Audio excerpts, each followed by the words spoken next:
just doing everything the same, but just moving forward, I'd love to experiment around with doing the hip side shifts on the bench, doing one set unloaded, one set loaded, do one set with a bias towards ankle dorsiflexion mobility, and then one set with a bias towards external rotation and adductor blood flow. So that would be a really nice change up for you for one. Okay.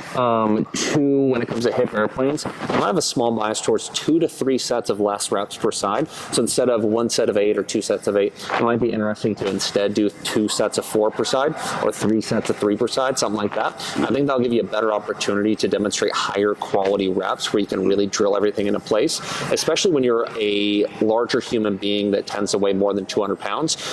Doing high reps per set, and I know 8 doesn't sound like a lot, but for a hip airplane, it's a fuck ton actually. But doing high reps per set, period, is hard, but doing it as a larger human being, I don't think I've ever seen somebody over 250 especially that doesn't end up having some kind of issue at the end where they start moving their lower limb in a way that's wonky, they start kind of disconnecting the trunk with how the foot's moving, so on and so forth. So we're going towards less reps, more sets for that guy there. And then 90-90 transitions, I want to see that in person, see what those look like. Yes. And then lastly, I want to add in or mess around with some stuff to get you more active in the posterior stabilizers and see if that affects anything. But for today, I'm going to have a bias towards you going through it as normal, looking at it as is, integrating that into like in between working sets, and seeing if there's any effect in movement performance. Okay, let's do it. All right, awesome. All right, so just go. Yeah, I'll have a slight bias towards your foot instead of being straight out. Let's go a little bit, tiny bit more even. Yeah. There we go. That's your position. Okay. Like and now go the smallest amount wider too with your whole foot. Okay. There we go. Let's see how that feels. Go down or out nice and slow. And then once you can't go any further, go ahead and think about pressing the big toe into the floor as you press up to knee extension. Awesome. And then just go ahead and do that. Let's do 6 reps from here, and another 6 reps with an ankle dorsiflexion bias.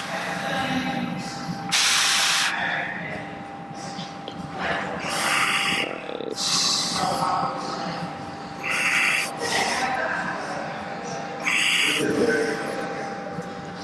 Beautiful. Now what I want you to do is bring that stance in about 2-3 inches. And then go toe, not quite straight forward, but damn close to it, a lot more forward. Tiny bit more than that even. Ankle dorsiflexion. Yeah, so now the limiting factor becomes ankle mobility, so you're slowly pushing your knee more and more forward. And then once your heels feel like they're about to lift off, let's use that as the proxy for when you stop and then press out of it. Now, what I want you to do prior to continuing more sets, or more reps rather, is get the whole foot back to where it's a little bit more lateral to your body. Okay. There we go. Now let's go ahead and do it from there. Nice. There we go. And this is going to be a position or a range where your body is going to be like, what the hell are you doing to me? So just be nice and slow. And we immediately adjusted towards more toe down. Let's just go back to toe forward. A little more. There we go. That's your position. Awesome. A few more there. Good.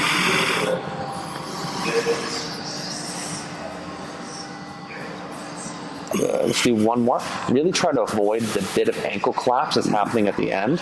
So think about stacking the ankle outward over the foot. That's better. There we go.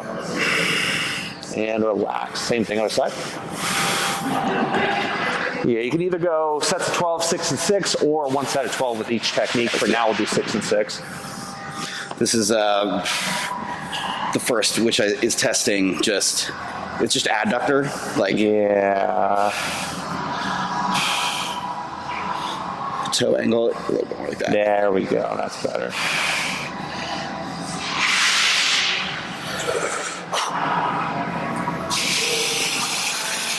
Good. And you're doing a really good job of this already, but just keep in mind with any position like this, make your goal having your knee track in the same direction that your toes pointed. You'll have a bias towards allowing that knee to collapse inward for this guy, and the other guy you'll have a bias towards your knees basically doing the opposite side or the opposite thing. Ooh, yeah. Okay. So then, more toe forward. Dorsiflexion. There we go. There we go. So that last set on the other side, should I try having my hips forward? It's hard though. It's hard. Yeah. Yeah, I'm just figuring out the Nice. See, that's pretty in line, actually. Okay.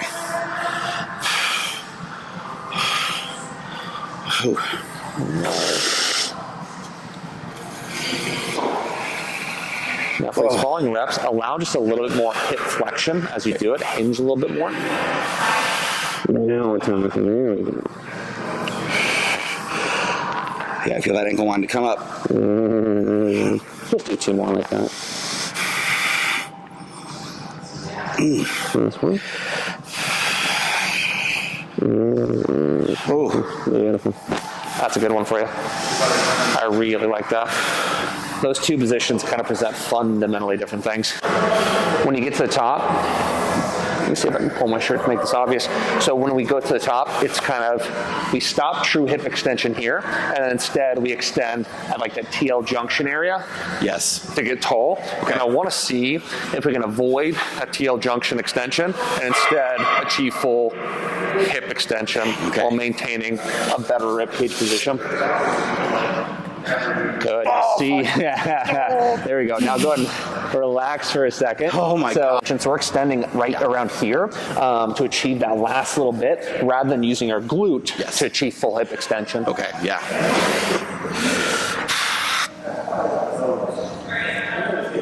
Nice. It's a little short, but that's fine. That's fine. Wow, dude. that's so much different. Oh my God. Yeah, perfectly fine. Perfectly fine. Jeez. Yeah, so yeah, that's okay. That's good. That's, because I thought the point was, okay, you want to get up really tall and stay as braced as possible, but I didn't think that it was. So it's tough. But the cool part is that, and I always talk about this a lot, it's probably, I talk about it so much, it probably gets annoying over time, but I always talk about how when it comes to warming up or when it comes to warming up or movement prep, you can either potentiate good movement quality, good movement strategies, or by doing a warm-up in a way to where you're going through compensations, you can do the exact opposite. And little things like this matter so much, because if the only exposure you get to trying to influence movement quality prior to getting under the bar is compensating, then all of a sudden you'll compensate under the bar, have an increased likelihood of it. So if you can fix that, then all of a sudden using your glutes under a squat or deadlift and avoiding extension will be way easier. Damn, okay. Let's go. That'd be a really good one for you. Yes. You know, that one's hard. Oh, fuck. Yeah, literally my quads can't even flex that hard with my quads. Yeah, that is a under 250 kind of exercise. Okay. That is a tough one. But it's a fun one to mess around with, honestly. It's a really fun one. It pushes hip internal rotation a lot more. And on top of that, the hip extensor requirements is huge during that. Like, I can do it pretty well on one side, the other side I compensate can you pretty do it hard. Right now? I didn't want to I'm genuinely curious. Okay.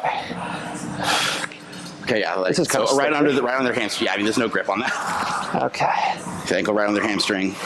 Oh my God. Jesus Christ. It's been a while. Still. Yeah, I can do it. Yeah, yeah. Oh my God. I probably have a little bit of posterior pelvic tilt, but it's tough. It's tough. Yeah. It's tough.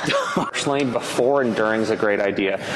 During, if it's a shorter duration session, doesn't fucking matter. Yeah. But if someone like yourself is trying to gain weight, oh no, extra calories. Right. No, so it's not a big deal. Yeah. Before would be the most advantageous time, ideally like a half an hour before for fasting, digestion carbs like that.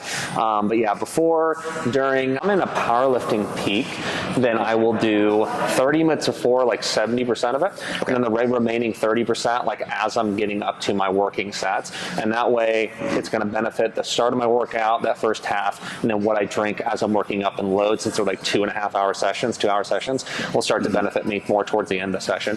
But if it's a short duration session like I've been doing lately, it's closer to like an hour 15, hour and a half, then just before is perfectly fine. And you do you do it in like a water source, or do you do it like as a separate shake? I usually mix it with electrolytes, honestly. Okay. The 30 minutes before, I mix it with electrolytes and pre-workout, just because all the carb powders, because it's convenient timing. That's about when I take my pre-workout too. Okay. All the ingredients in pre-workout that actually benefit performance take roughly 45 minutes to fully kick in. So they kick in fully right when you're hitting your top set, golden. So I usually mix it with my pre. But what was I going to say there? Oh yeah, and then the other benefit is that most carb powders are unflavored. Yeah. So having it with something that is flavored makes it easier to drink too. Yes. All right. That's a little bit better. Okay, awesome. Yeah, I want you to make a habit of making a small positional adjustment prior to doing the internal rotation holds. 6 count holds is usually my bias, but go ahead and relax for a second. What I want you to do is, I want you to do it again in a second. I'll tell you when, but when you do it, I'm going to put some hand pressure on you closer to the floor, and I'll tell you when to keep pushing past my hand. So whenever you're ready, honestly, the biggest thing for you, I always call it the dog pissing on bush fault. You have it to a very small extent, but still an extent worth noting on.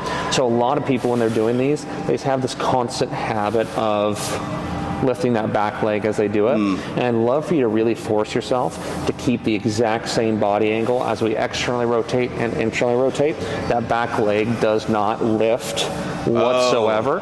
And for you, you have that small bias of your external rotation looks like this. And instead, I'd love to shift over to something closer to this, or just stays at the exact same. Actually, you should feel your opposite side glute med light up. Yeah. Wait, or do I? Hold on. Let me try getting back into it. Or sometimes when we go to do hip extension, this is something I actually think is exasperating the back issue you have. I'd be willing to bet it happens to some extent for virtually all exercises, or instead of extending at the top, extend here. But this is very similar, or instead of pushing true internal rotation of the hip. Yes. Instead, if you look at my knee and my ankle, my just entire lower limb, instead of doing this, I do this. So my lower limb articulates itself outward and kind of collapses outward. My foot actually supinates a little bit.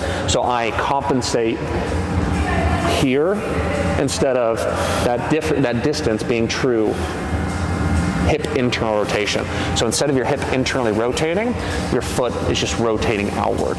So it's not really happening at the hip, it's happening at the lower limb. Exactly. Right, so we don't want any lower limb change in position. In fact, we want to be able to internally rotate the hip with your knee being perfectly or maintaining perfectly stacked over the foot, avoiding no supination, no pronation. Yeah. Exactly. Okay. Both the external and internal rotators and stabilizers lighting up for this. Dang, man, I'm really like using this to stabilize. 2 to 3 sets, less reps per side. We already talked about that being the bias. But I'd also like to have another kind of difference in how you do those sets, similar to the tactical frog. For a tactical frog, we were talking about, do you do it a little bit more of a forced stretch, or you do it as an active range of motion push? Pros and cons if you were to pick only one of each, or you can just do both. Perfectly fine.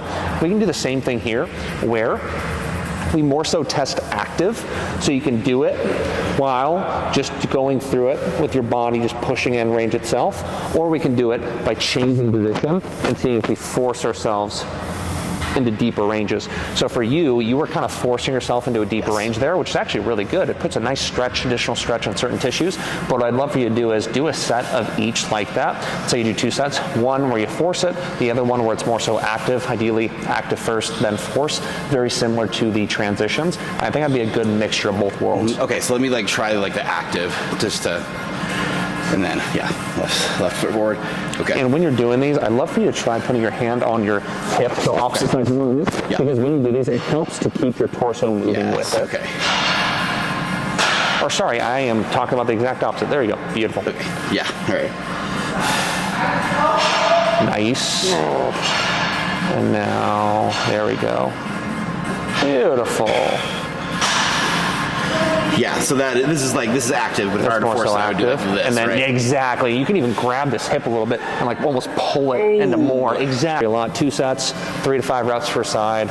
1 set being active, the other set being more so forced stretch. Okay. I would like to test one other thing prior to starting though, and that's just a simple Bulgarian split squat. So let's find a spot to do that.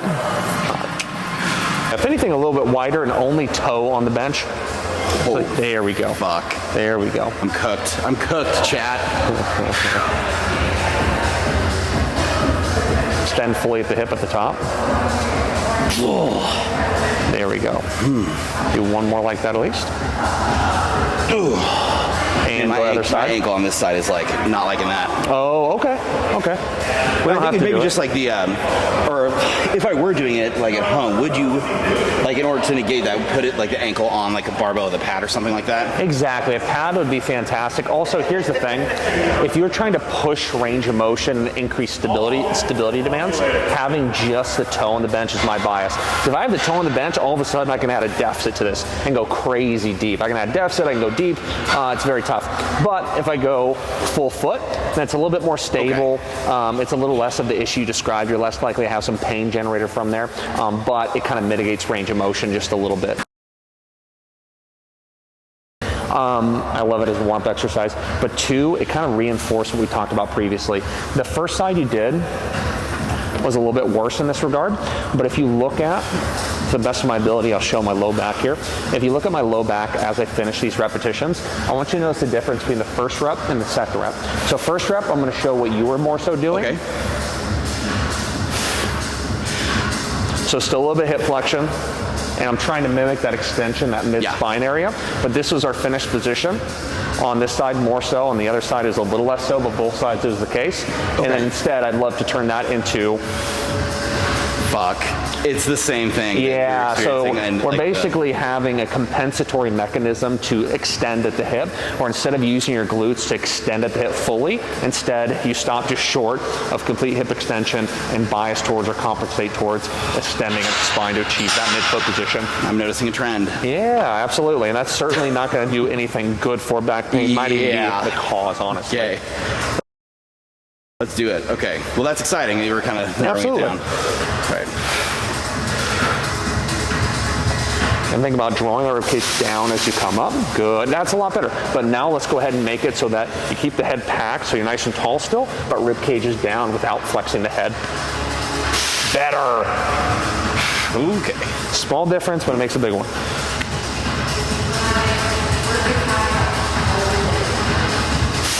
So better.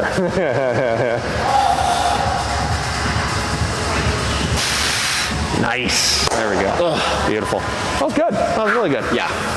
If you were smaller, it might be like 2 sets of 10 and 12. But for someone like yourself, I would actually bias towards tempo reps, even tempo during the concentric, so you can really focus on mechanics as you finish at the top. So tempo reps, even tempos on the way up, but then really focusing on only 3 to 5 reps per set for 2 to 3 sets. So if I had to give an exact recommendation, I would say like 3 sets of 4 or something to that effect. Per side. Yeah, exactly, per side. Now we can really focus on, without being overly fatigued, every rep locking out with true glutes being the primary driver of hip extension, no compensations in the spine.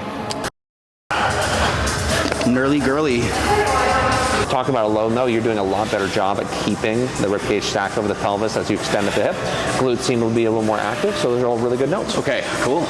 Yeah, if we maintain those improvements and slight alterations to movement prep, I think it's going to potentiate those things beautifully. Okay, let's do it. I'll go for like middle finger on the gnarly. Okay, I'm going to have a bias towards closer than that. Let's see how it feels. Like pinky? Yeah, let's go pinky. Okay. Yeah.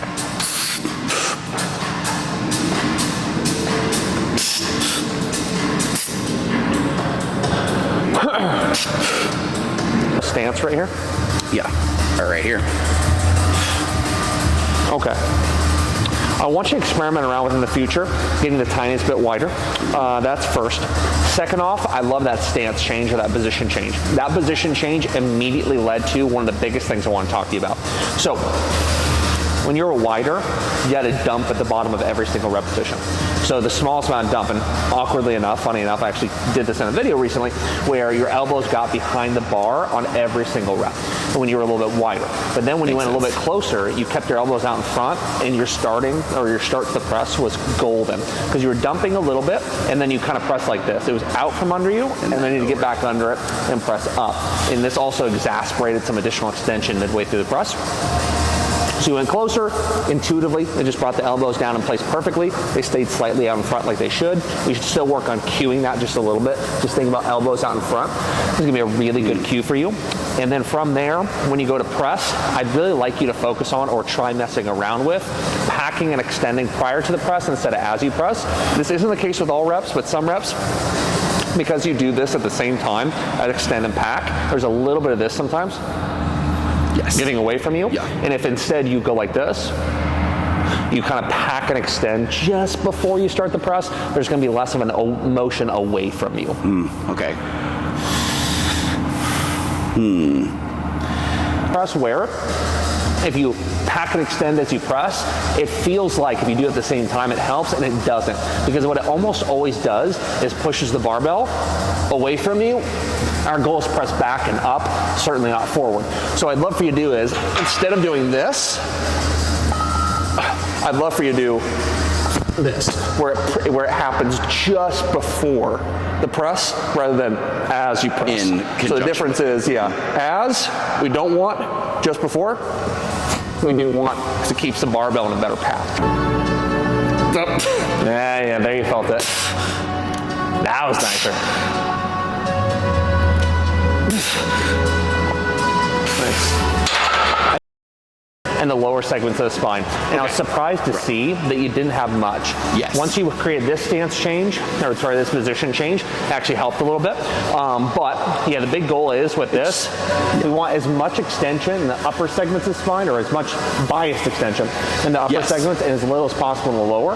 And you're doing a really good job of that. That felt, I mean, that's exactly what I was about to say. I'm like, okay, but it's okay if it's like, it's almost like it's past the belt. Yeah. Extension, but everything underneath stays very locked. That's a good way of putting it, actually. I've never thought about that. Yeah. It's a great low, so even with the position change, the only time you still had a little bit of dump is when you went, you started here, it was fucking perfect, but in some reps, you also went from here, some reps you try to get a little bit deeper, and that's when we had some awkward start to following repetition. I think it's set up for 1 and 2. Yep. I gotta be honest, I think stuff like that's a bit immoral. I hate to see it. As you are setting up your initial stability sequence and you're about to pre-tension, prior to pre-tensioning, I want you to think about simply stacking the ankle, kind of like that band X rooting drill or band and ankle stacks. Okay. Think about stacking the ankle, and then as you build tension and press into the floor, just think about pushing that ankle out against an imaginary band. Okay, here we go.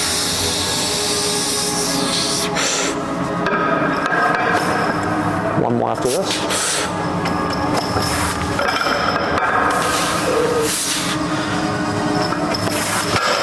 That's it, man. That's gorgeous. Okay. That's beautiful. I feel like this might... Of yours is that sometimes the follow-up reps when you're doing touch and go work isn't quite as easy as it should be, but oftentimes the angle doesn't show. And this isn't your fault. This is always the fucking case when it comes to videos, but oftentimes the angle doesn't show like the ability to really see how you're stacking the lower limb.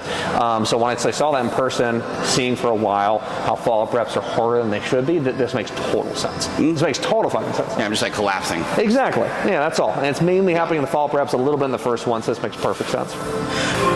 We are using a conventional deadlift-like range of motion for this RDL variant. And with the Smith machine RDL, what I'd love to do is take advantage of a much deeper range of motion. The problem is, at your setup at your gym, you likely can't do that without bottoming out and losing tension. So I'd love for you to moving forward, add about 2 to 3 inch deficit, something like this board here, and then see if you can get just a bit deeper. To get a bit deeper, you might need some slightly more knee flexion to do that, but at the same time, that's going to be more than worth doing. The additional range of motion should just pump up the glutes and hamstrings in a beautiful way. Convince your body, tell your body it's okay to simply lock out here, because I think the main reason it's happening is more so that you're getting overzealous with it, and it's making it happen early in the pattern, and then you actually do it even more so at the top, to a point where your knees aren't extending fully even. So I'd love to just focus on finishing tall rather than finishing back, and then really focus on reinforcing that drawn down ribcage position at the top. Perfect. Let's actually take it just to 135 or whatever. Using your glutes a lot more effectively to actually go through this range of motion, which is good, or go through this exercise. With the range of motion now, you're flat as a tabletop within your back at the bottom, and that's the range of motion I want to seek. I want you to kind of use that as a proxy, where the way in which you know you're using a good range of motion for the Smith machine is by the time you get to a point where your back is damn near flat, that's going to be the perfect stimulus for you. Really good. Like I'll feel in my hamstrings. Exactly. You'll feel your hamstrings more during the eccentric than during the concentric with the lockout adjustments. You should feel your glutes. So using VersaGrips for this, it's one of my favorite exercises to pull them out for. So definitely consider that for these rows. You generally have a lat bias row. I definitely do as well, where there's a lot of elbow tuck. You typically touch a little bit lower on your stomach, and it looks a little bit more like this. but I'd love to experiment around with doing a style of row where it's a little bit higher touching point and a more elbows pitched out, where it goes from this here to this here. Out. Now, okay, yeah. Exactly. That's not by any means inherently better. It just presents a difference in stimulus that I want to take advantage of for you. Beautiful. Elbows a little bit further out. Now we're talking. There we go. And relax. That looks a lot better. Yeah. Wow. So Way different. you almost notice it's like a row and an upright row got married. It's a little bit more of an upright row, bent over row. Yes. But I like that a lot for you because, again, rear delt stimulation, rhomboids, and mid to upper trap is going to be really kind of biased. And then when you're doing it too, just make sure that you're forcing those elbows out, because as the going gets tough, since your body's used to additional elbow tuck, you're going to go good, get tired, and you're going to start doing that quite a bit. Last note is that to take advantage of more range of motion, you may have to cue a bit of shoulder protraction and range more so with this variant compared to the other one. Okay. Yeah, so kind of shoulder protraction, and then as you row, obviously retract as normal.